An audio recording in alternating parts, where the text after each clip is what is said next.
কি দাবি তোমাদের? আমাদের জাতি, আমাদের লোক।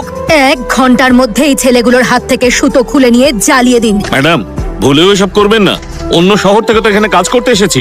সব ক্ষেত্রে এত ভয় পেলে বাড়ি থেকে আর বেরোবেন না। যে ভয়টা পাচ্ছিলাম ঠিক সেটাই হলো। দেখো আমাদের কত বড় ঝামেলায় ফেলতে চাইছেন। এরপর ওই মহিলাকে স্কুলের ছায়াও মারাতে দেওয়া যাবে না। আমি আপনাকে একটা কথা বলবো ম্যাডাম, ওই প্রিন্সিপাল যে বাচ্চাদের হাত থেকে কাস্ট ব্যান্ড গুলো খুলে নিয়ে পুড়িয়ে দিয়েছেন না, এতে জাতপাতে বিশ্বাস করে যারা, তারা ভীষণ রকম ক্ষেপে উঠেছে।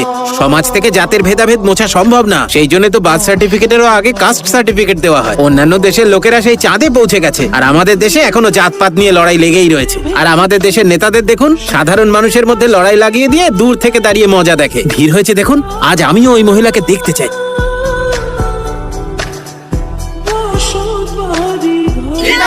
ইনি আমাদের নতুন প্রিন্সিপাল। তা আপনি কি প্রিন্সিপাল গীতা রানী? হ্যাঁ আমি। এই সিচুয়েশনটা হ্যান্ডেল করতে আমাদের সিনিয়র অফিসাররা আসছেন, তাই আপাতত আপনি স্কুলের ভিতরে যেতে পারবেন। ওরা আমার বিরুদ্ধে স্লোগান তুলেছে, আমি কথা বলবো। কিন্তু যদি কিছু উল্টোপাল্টা হয় তাহলে তার দায়িত্ব কে নেবে? তার দায়িত্ব আমিই নেব।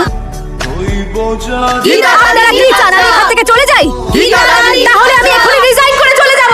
এবার খুশি তো আমি চলে যাচ্ছি, তবে আমি আপনাদের 3টে প্রশ্ন করতে পারি? কি প্রশ্ন করবে তুমি? করো।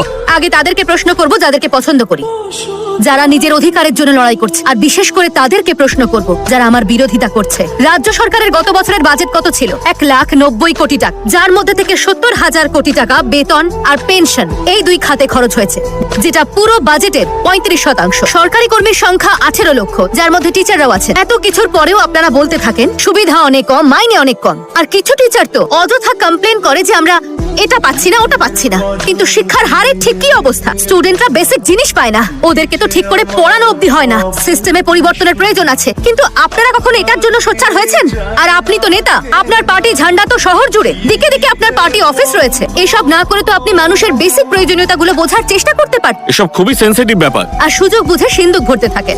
আপনার নিজের জাতির কতজন মানুষের উপকার করেছেন একটু বলবেন? আপনার জাতির লোকেদের যে রিজার্ভেশন দেওয়া হয়েছে, সেই টাকায় তো অনেকগুলো বাচ্চা ভালো করে পড়াশোনা শিখতে পারতো। সেটাও যদি না হয়, বাচ্চাদের ভালো করে একটু ট্রেনিং দেওয়ার কথা ভাবতে পারতেন।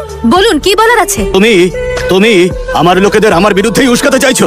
একটা প্রশ্ন বাকি। আমি তোমার কোনো প্রশ্নের উত্তর দেবো না। তোমার মতো মহিলাদের আমি ভালো করেই চিনি। এই চলো, হ্যাঁ চলো সবাই, চলো চলো। নিজেকে যে কি মনে করে যা ইচ্ছা। আপনি সবসময় টিচারদের বিরুদ্ধেই বলেন। আমি স্টুডেন্টদের পক্ষে বলি, যদি আপনারা নিজেদের কাজ ঠিক করে না করেন, তাহলে স্যালারির বদলে আপনাদের নাম কারাপ্ট লিস্টে থাকবে। ভালো করে শুনুন, 38 জন টিচারের বাচ্চা স্কুলে পড়াশোনা করে। এবার একটু হাত তুলে বলুন তো যে কতজন টিচারের ছেলে মেয়ে সরকারি স্কুলে পড়ে? যদি আপনারা নিজেদেরই বিশ্বাস না করেন, তাহলে বাকিরা কি করে করবে? এবার আমি ভেতরে ঢুকবো, কারোর সাহস থাকলে আমাকে আটকে দেখা।